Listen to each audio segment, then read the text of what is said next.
Y supuestos problemas legales detienen la construcción de 100 unidades de policía comunitaria, cuya construcción cuenta con financiamiento desde hace 4 años.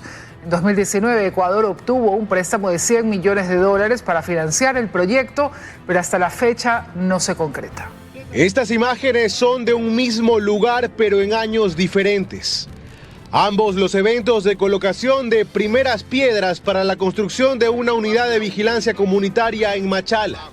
La primera secuencia de abril de 2021, a pocos días de que termine el gobierno de Lenín Moreno.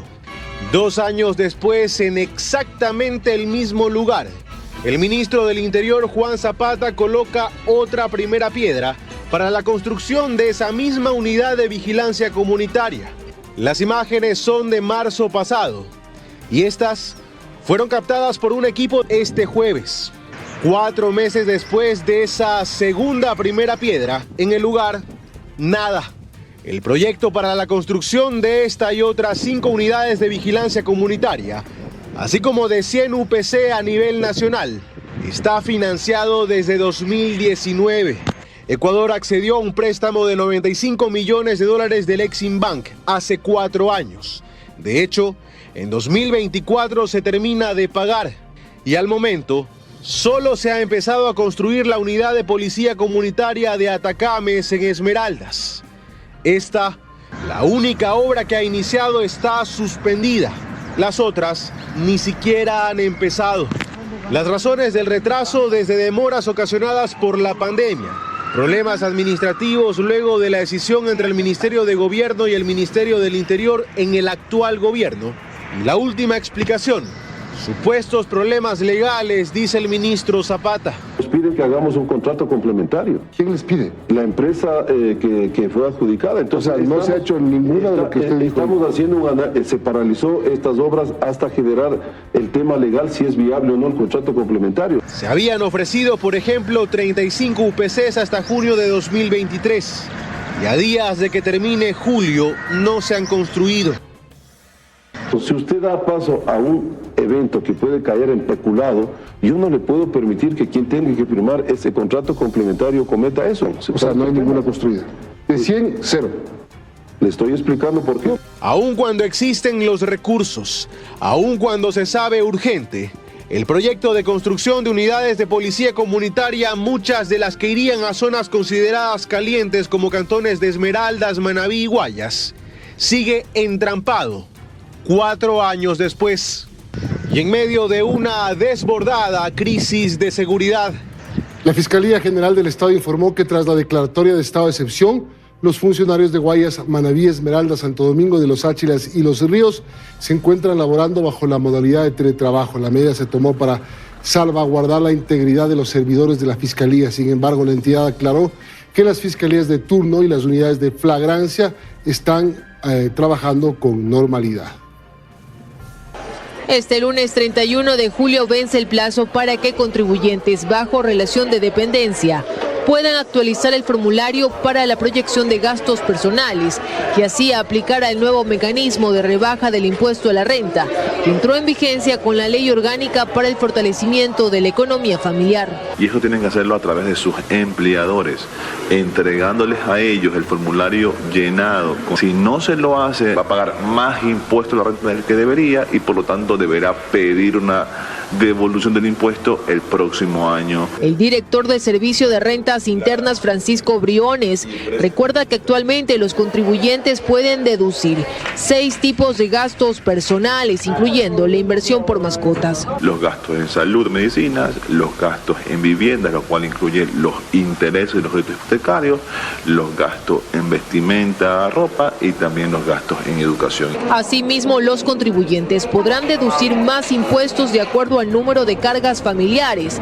No solamente son los hijos, sino que también son los padres del contribuyente, también es su pareja o cónyuge, son sus hijos hasta los 21 años de edad y sin límites de edad cuando tiene alguna discapacidad. El SRI señala que a pesar de haberse eliminado 15 impuestos, la base de contribuyentes ha aumentado, lo que ha permitido que este primer semestre del año se registre un incremento del 4% en impuestos, que representa un ingreso de $9.000 millones para el fisco. El presidente de la República, Guillermo Lasso, ratificó o aseguró que no existe ningún pacto con las organizaciones delictivas y que el combate sigue firme en contra del crimen organizado. La aclaración la hizo tras viralizarse algunos videos de líderes de organizaciones hablando sobre una supuesta tregua. El crimen organizado ha atacado al Estado de Derecho y en sus actos valiosas vidas se han perdido. De esta manera, y ratificando categóricamente que no existe ningún pacto con las organizaciones delictivas, inició su discurso el presidente Guillermo Lasso en el evento de la entrega del segundo cargamento de munición que se realizó esta mañana en la Escuela de la Policía. Este gobierno no negocia y no va a negociar con delincuentes.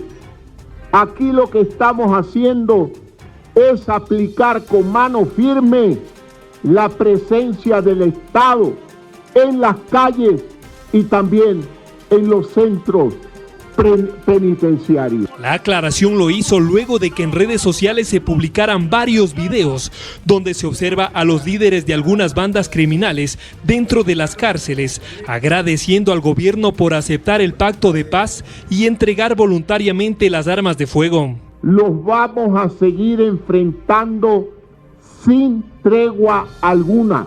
Sobre el tema también habló el director del SNAI, quien no supo aclarar algunos hechos que generan dudas sobre esta tregua del gobierno con las bandas criminales. El director de la cárcel de Esmeraldas junto con los delincuentes. El director, yo he pedido que se me informe, pero recordemos que había un antecedente de unas personas que estaban retenidas en ese lugar. En esa línea, lo que me ha indicado es un proceso que estaba en liberación y él fue sorprendido en ese punto y no sabía que se estaba firmando en ese sentido. Y que la entrega de armas fue voluntaria de las organizaciones delictivas, a quienes se les va a combatir con todo el peso de la ley. Es una entrega voluntaria que han hecho. Ningún funcionario del SNAI ha estado autorizado para hacer ningún acercamiento como tal. Yo no he tenido ningún diálogo de una negociación. De su parte, Salinas también fue enfático en mencionar que el combate al crimen organizado sigue firme. De hecho, detalló que la munición entregada este jueves a la institución serán entregadas a las diferentes unidades para que sean utilizadas en los entrenamientos y dotación de los uniformados del eje preventivo. 200 cartuchos para capacitación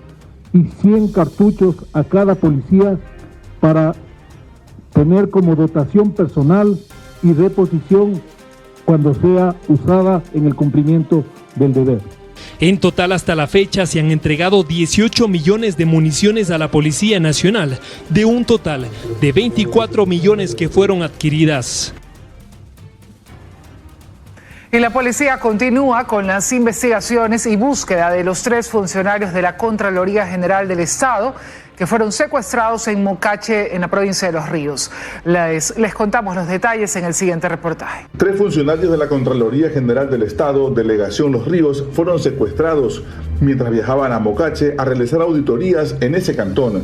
En el auto iban 4 personas, pero una pudo lanzarse del vehículo y alertó a la policía. Estado movilizándose funcionarios de Contraloría de Ventanas hacia el sector de Mocache a realizar trabajos de auditoría en el GAR.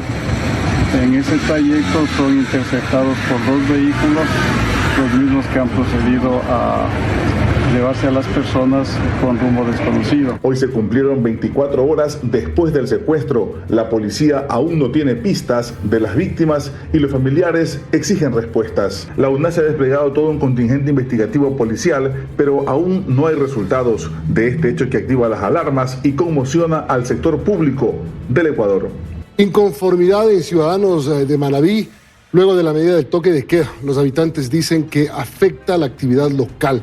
Se tiene previsto que el próximo jueves se lleve a cabo la sesión del Consejo Cantonal de Manta. El miércoles fue la tercera noche de estado de excepción y toque de queda en Manabí. La ciudadanía asegura que esta última medida adoptada por el gobierno central afecta a la economía local. Los comerciantes de Portoviejo reaccionan. Capacidad para atender a las personas hasta las 9, entonces sí creo que afecta bastante a bastantes negocios aquí en Portoviejo. Mientras que en Manta los pescadores artesanales y comerciantes que arriban hasta un muelle céntrico de la ciudad, junto a taxistas, son parte de los perjudicados económicamente, y es que aseguran que su jornada laboral es en la noche y madrugada. Yo tengo mi clientela en la noche, son puros pescadores y ya no puedo salir a trabajar ni ellos tampoco. Desde la zona 4 se destaca que los operativos de control propios del estado de excepción de a poco van dando resultados. De ayer en la noche, aproximadamente a las 00 horas en el checkpoint del peaje, se procedió a detener a una persona con una arma traumática, ¿no? Recordemos que esta disposición surge tras el asesinato del alcalde de Manta, Agustín Intriago, y también el aumento en el índice delincuencial en la provincia. El prefecto Leonardo Orlando asegura que el 31 de julio se presentará al Pleno del Consejo un plan de prevención de seguridad humana y convivencia pacífica. De su parte, la vicealcaldesa de Manta está de acuerdo que por el momento se cumpla con el toque de queda. Pero también esto va de la mano con el recurso que puede entregar a la ciudad para poder dotar a los policías y a todos quienes ejercen control en la ciudad de armamento y de equipamiento. Entre tanto, se informó que la sesión del Consejo Cantonal de Manta se la llevará a cabo el próximo jueves. Las últimas decisiones de la Agencia de Regulación y Control de la Energía y el Ministerio de Energía estarían complicando a los distribuidores de combustibles, dicen y denuncian desabastecimiento de diésel. Sin embargo, las autoridades aseguran que no hay tal escasez.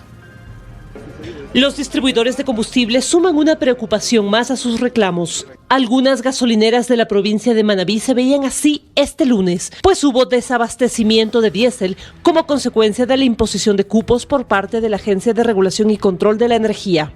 Esto denuncian los distribuidores. Significa que se ha reducido más o menos 1 millón de galones. En poner cupos a algunas estaciones de servicio en distintas partes del país, bajo el argumento de que supuestamente hay un desvío del diésel, ¿no?, hacia sectores no autorizados. Pero la Agencia de Regulación y Control aseguró que las regulaciones generan un ahorro mensual para el Estado de $3,2 millones por diésel, y el ministro de Energía y Minas también lo explicó así. Solo en estas 100 gasolineras que demuestran un consumo anormal, no puede ser que de un año a otro incrementen sus ventas en un 30%. El resto de las gasolineras, las 1000 gasolineras a lo largo y ancho del país, no se les ha topado el cupo. Con datos oficiales de Petroecuador demostramos, hay un incremento del 537% en el combustible diésel 2 para el sector eléctrico. Es verdad, hubo que prender plantas viejas a diésel. Entonces el consumo se incrementó enormemente, 45 millones de galones adicionales. Y los representantes de las gasolineras insisten en que en ellos no está el problema.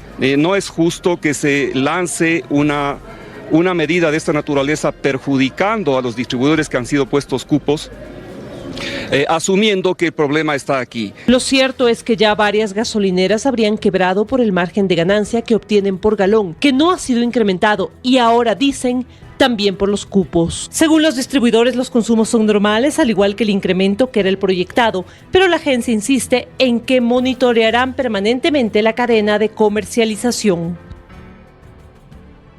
El CNI aprobó las candidaturas del movimiento Construye luego de que quedara ejecutoriada la sentencia del Tribunal Contencioso Electoral. A menos de 25 días aún falta que se resuelvan los recursos de candidatos de 3 provincias. Aprobar las candidaturas a la dignidad de asambleístas nacionales del movimiento Construye Lista 25. Una vez que esta resolución pasó por el Pleno del CNE y cuando el Tribunal Contencioso certifique que no quedan más recursos pendientes, el Instituto Geográfico Militar puede ya imprimir oficialmente las papeletas de candidatos a asambleístas nacionales. ha cumplido con los requisitos establecidos en la Constitución de la República del Ecuador, en la Ley Orgánica Electoral y de Organizaciones Políticas de la República del Ecuador, Código de la Democracia, y en la codificación al reglamento para la inscripción y calificación de candidaturas de elección popular. Y el Consejo Nacional Electoral todavía tiene que conocer los informes de otros recursos para poder finalmente concluir con la impresión de todas las papeletas. Es porque todavía quedan recursos pendientes que tiene que resolver el Tribunal Contencioso Electoral. Así lo explica el director nacional de organizaciones políticas del CNE. Galápagos, es Pichincha en una circunscripción y Manabí. Estamos de conocer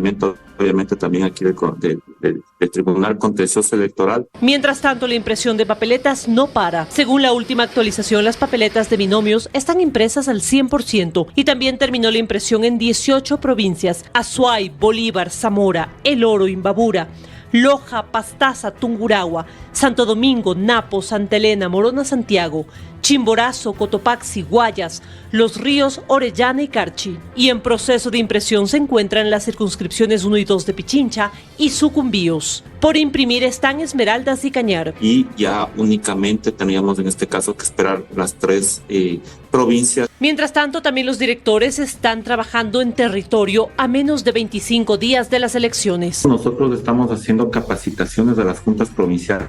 Este sábado será el primer simulacro electoral conforme el calendario.